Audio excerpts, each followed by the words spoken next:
Hey, JP, Yo, what's up, Oscar? you want to watch Conjuring? The Conjuring. Yeah, The Conjuring. That movie's evil. I know.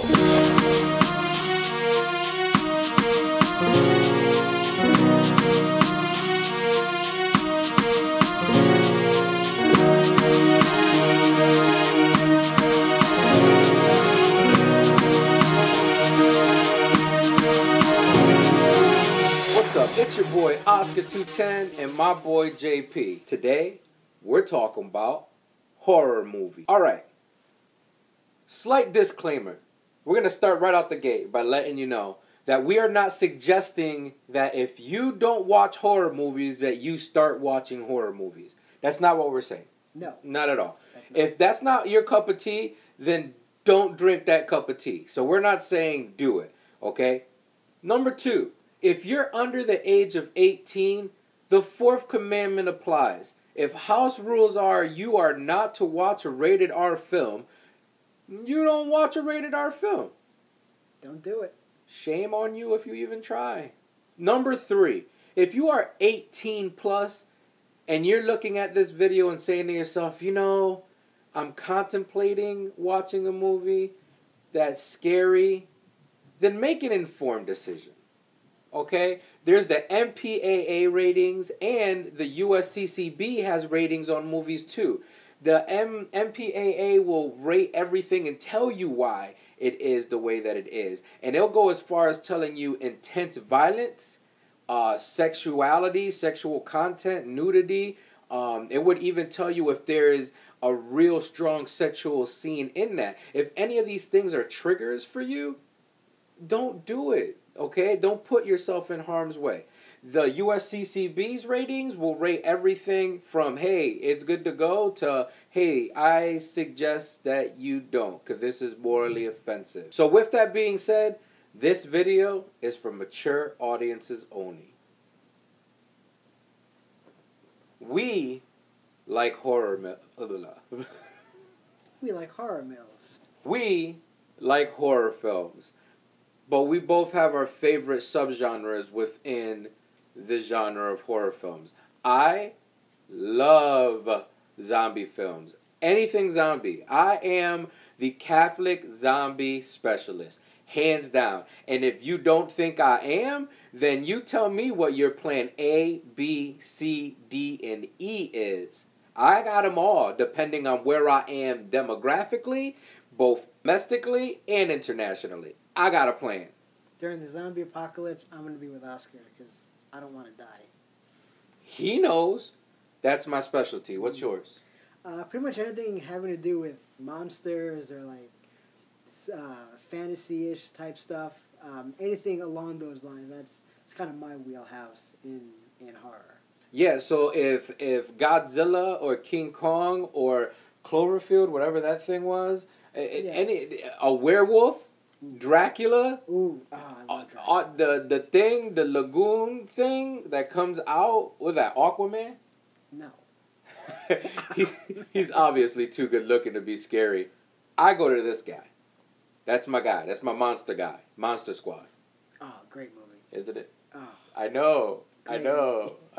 You know what's the one movie that the two of us love and we normally, it's our genre. If we were one person, that's weird. You know the one subgenre that the two of us can agree with? Spiritual films. Mm-hmm. Anything that would communicate the spiritual realities of evil, mm-hmm. we're both all about. Like me personally, I don't like watching them by myself, so I kind of wait until he comes around, you know, but we love watching those films. Yeah. I think because we can really go in, dissect, and talk about it from mm-hmm. a theological perspective, biblical perspective. Like, mm-hmm. we can talk about it like that. Now, Freeze. I did for a while. Then I thought out. Let me tell you what this film isn't. We are not going to get extremely theological here, nor are we going to dive in too much scripturally. Now, don't get me wrong. The two of us can have and will at some point in time. This video is not about that. I have a master's in theology, and I love scripture and exegetical studies. And JP, what's your pedigree when it comes to Catholicism? Oh man, I have 2 master's degrees and half of a PhD, and years upon years upon years of being a nerd and having no life and reading way too much. This dude literally has me read him the Bible in English so that he can translate it in Greek or Aramaic. Kind of the other way around. Whatever. Basically, this video is we're talking about how Catholics can like horror movies, and we're doing it because there's kind of this idea running around both inside and outside the church that Catholics shouldn't like horror movies. There's this idea that horror movies are all about evil. They're all about glorifying evil. Watching horror is all about enjoying seeing evil things happen. And, you know, that's not something that Catholics should watch or should enjoy. But what we're here to say is that's not really true. You know, there's a story, well, not a story, it really happened. The director Guillermo del Toro, current director, you know, he directs a lot of, like, not straight up horror, but movies that have a lot of horror elements in them. And he, as a kid growing up, he loved horror movies. He was fascinated by monster movies and just anything he could get his hands on along those lines. And his grandma, who was a very, very strict Catholic, hated that. And she tried to dissuade him from it. She tried to get him to stop liking horror, stop liking monsters, even to the point where she would, like, throw holy water on him and perform exorcisms on him to try to get him to stop liking horror. And that's kind of the attitude that we're here to say is not the correct Catholic attitude to have. Instead, there is a way for Catholics to enjoy horror movies without glorifying evil or without simply enjoying seeing evil things happen for its own sake. The problem with us as Catholics is that we don't like addressing the reality of evil. We tend to sweep it under the rug. And by sweeping it under the rug, our hope is that if we don't talk about it, therefore it doesn't exist. But that's false. It will exist, continues to exist. We profess it in our creed. Our creed says that we believe in things visible and invisible. There is a visible reality to evil, and there's an invisible reality to evil. By us not communicating either or of those realities doesn't negate the fact that evil exists. It does exist. Fulton Sheen says that when the church stops talking about something, that the world is going to easily pick it up. It will intercept. And when we stop talking about evil, then different realms within our society will start talking about evil. They'll start depicting what evil is and isn't. They'll start describing what evil is and isn't. They'll start teaching what evil is and isn't. And if there's no sound teaching, no church backing to that, then it's just left to the interpretation, and it just becomes this relative statement at the end of the day that evil is whatever you think evil is. We can't stop talking about evil. It's going to happen. At least let's have some sort of a grounded understanding about what it is. JP2 wrote a letter to artists. What was the one part that stuck out to you that is more relevant right now? Yeah, so when he's talking about how good art can depict evil. Like, we normally think of good art as depicting good things and beautiful things, and that's true. But good art can and does also often depict evil as well. He said specifically, even when they explore the darkest depths of the soul or the most unsettling aspects of evil, artists give voice in a way to the universal desire for redemption. When we see evil depicted in art correctly, and when we see it depicted for what it is, as evil, rather than glorified or shown to be good, that shows that there really is something out there that we need to be saved from, something that we want to be saved from. And that's what horror does. Good horror doesn't glorify evil. Good horror doesn't say evil is good. Good horror, yeah, it highlights evil, but that's something different. It highlights evil precisely in order to show that it is evil.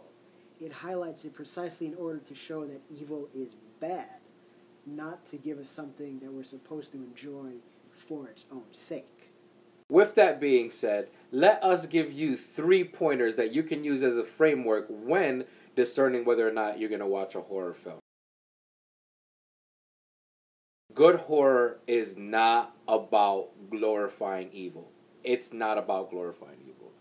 No. Good horror shows that evil is not good. It shows that evil is, well, evil. It shows that it's bad. It seems like such a silly one to put up there, but it's such an important it's one. Important, right? Yeah. Like, evil is evil. I smiled when I said that. I don't know why. Good horror, in some way, shape, or form, is going to display goodness. It's going to show goodness, whether directly or indirectly. It's going to be really there as the monster squad trying to, like, defeat these monsters, or it's going to be more in, you know, the goodness of what it is to not mess around with certain things, and we'll touch on that. Here are 3 examples of movies that we saw that fit these 3. Number 1 is a combo. You're getting a combo pack, right? It's like Killer Instinct. You ever play Killer Instinct, the game? No. Oh, dude, it was like Mortal Kombat, but with, like, combos. It wasn't as bloody. Mortal Kombat has combos. Yeah, but it wasn't like that before. Like, Mortal Kombat was all about, like, you know, finish him, you know, and, like, skulls being ripped out. Like, I couldn't play that. My parents wouldn't let me play that. Really? Yeah. Oh, I used to love that game as a kid. I know, but I couldn't. But I could play Killer Instinct, which at the end of the day, you'd think, why could I play Killer Instinct? It said killer in it. I digress. Number 1 is a combo deal.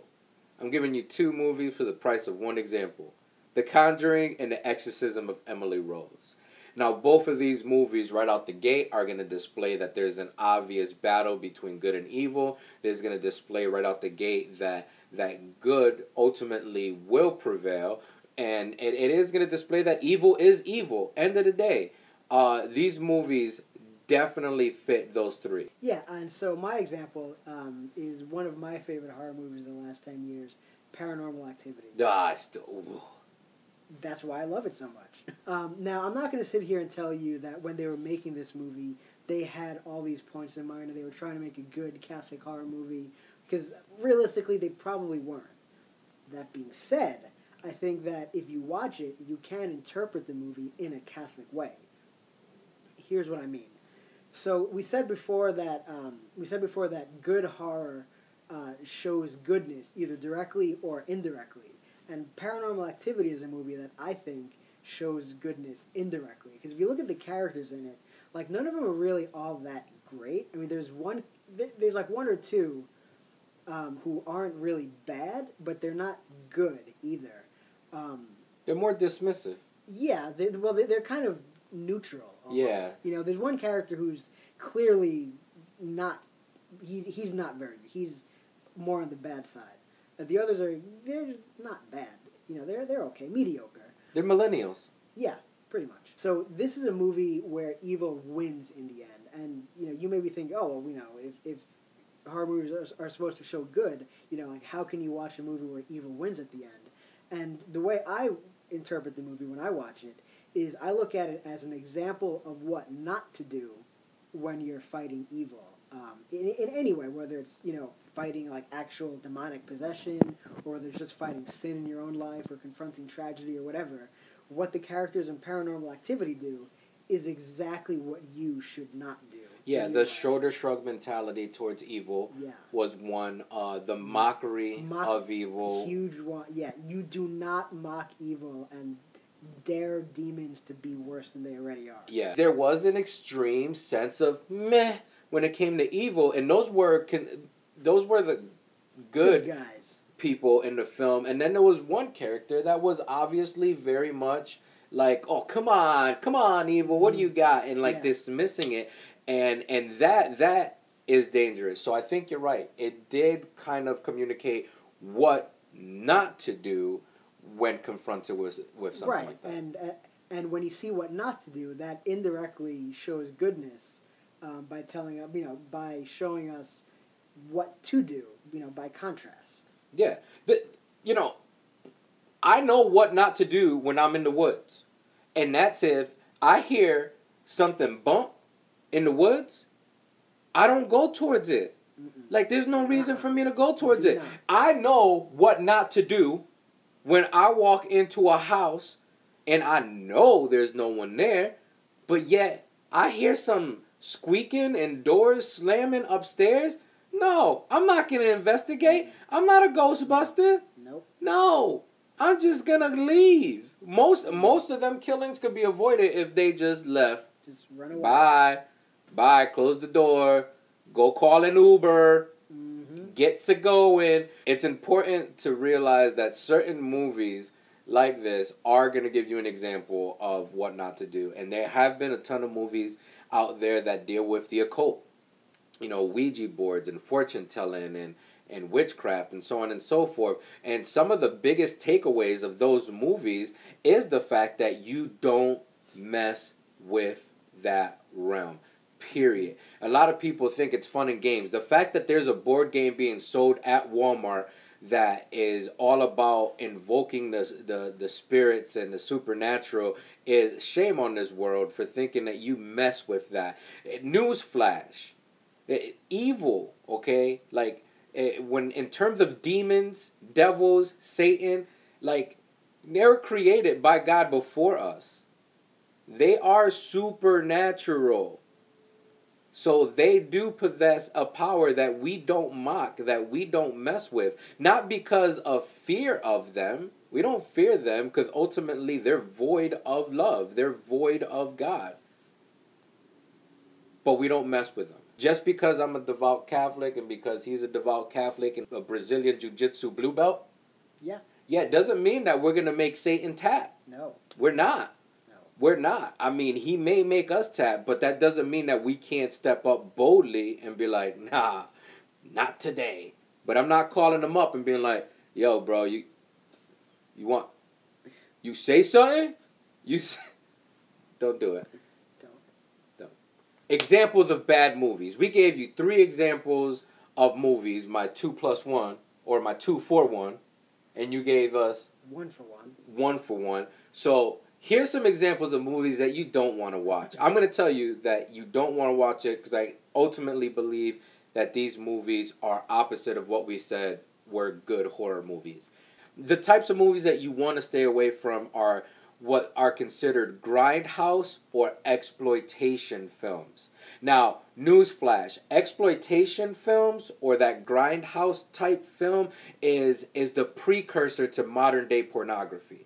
Keep that in mind. Crazy amounts of violence, very sadistic type acts towards the human person, especially a robbing of the dignity of the human person. So, all right. So, Oscar, what are you talking about? What types of movies are these? I think 2 that come to my mind right now are Rob Zombie's House of a Thousand Corpses or Devil's Rejects. Right? I think that those are just evil for evil's sake.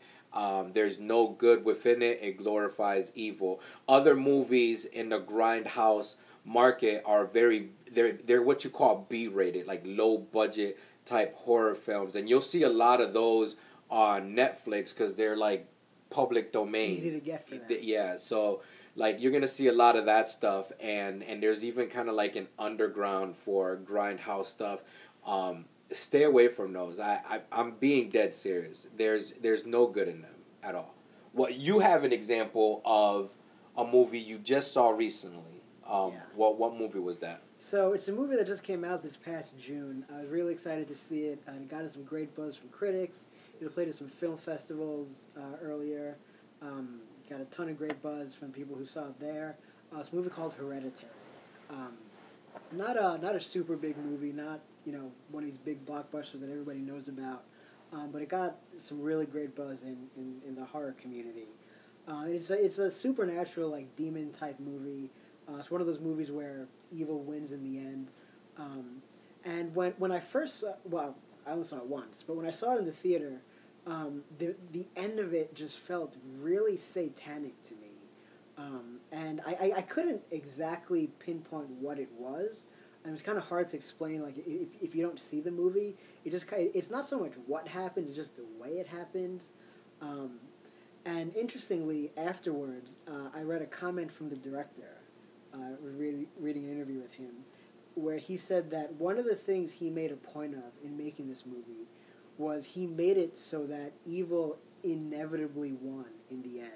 He made it so that whatever the good guys did, it would never turn out well for them. And I remember when I read that, I thought back to the movie, and I thought, yeah, that actually makes sense. Because there are several times throughout the movie where the good guys are faced with a choice. They can either do one thing or another, and it seems pretty obvious which one they should do. Which is the one that's going to help them fight the evil demon.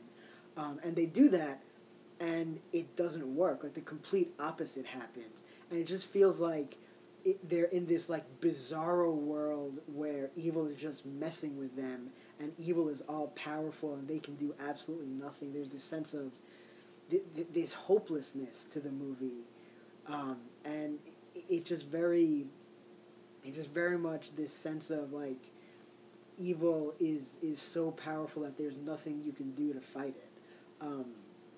And that is very different from something like Paranormal Activity, which I talked about earlier, where, yeah, Paranormal Activity has this sense of hopelessness to it as well, to an extent, but the reason why, at least from a Catholic perspective, is because the people in the good guys in it are doing the exact wrong things. They're not doing what they should do. Whereas in Hereditary, the good guys, they're doing what you think they should do, but even then, it still doesn't work. And so just the sense of just the power of evil, the overpowering power, of evil. Yeah. Yeah. I remember contacting JP about this movie, and I said, hey, have you watched, or, because we were planning on watching it this week while I was here, and two things stuck out to me. He said the very beginning was kind of awkward to watch, and number two, it ended very satanically. Mm-hmm. And those were enough for me to say no. So a buddy of mine later texted me, and he goes, hey, do you want to watch a scary movie, and suggested that we watch Hereditary. And I said, man, I can't watch it. Me and my boy, we talk about movies, and the fact that it was awkward in the beginning, and I still don't even want to know, and I don't care to know. Yeah. And number two, it's not even the beginning, just the whole movie. Okay, so it was uncomfortable. So it was uncomfortable, and then it ended somewhat, on a demonic note. Now, no, we're good. I would rather not. Recap time. Ba, ba, ba, ba, ba. JP2 said in his letter to artists, in terms of their depicting of evil, that even when they explore the darkest depths of the soul or the most unsettling aspects of evil, that artists give voice in a way to the universal desire of redemption. We want to be saved. We're reaching out and saying that there is something greater than us that can help us and save us. So that's super important to, like, acknowledge. Don't sweep evil under the rug. Stop it. Just because your human lips don't talk about it doesn't mean that it's gonna stop happening.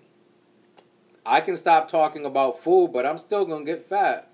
What are the 3 points? So, good horror does three things. Number one, it doesn't glorify evil. It's not about evil and violence and gore and bad things happening for their own sake. It's not about presenting evil as something to enjoy or something to rejoice in. Rather, this is point number two, good horror shows evil precisely as evil. It shows it as something that's bad, something we should fight against, and something we should try our very best to overcome. And number three, good horror, instead of showing evil as good, it shows good as good. It shows goodness in some way, whether it's directly through good characters actually doing good things, or indirectly through characters doing the exact wrong things, which then is kind of a negative example for us. It's an example of what not to do, which then shows us what we should do. Stay away from movies that glorify violence just for violence, evil just for evil. Stay away from movies that are considered exploitation films or grindhouse films. Don't waste your time. You know what I mean? It's not worth it. With that being said, this is JP. I'm your boy 210. Go get scared sometime. I'm gonna go pray a rosary. We out.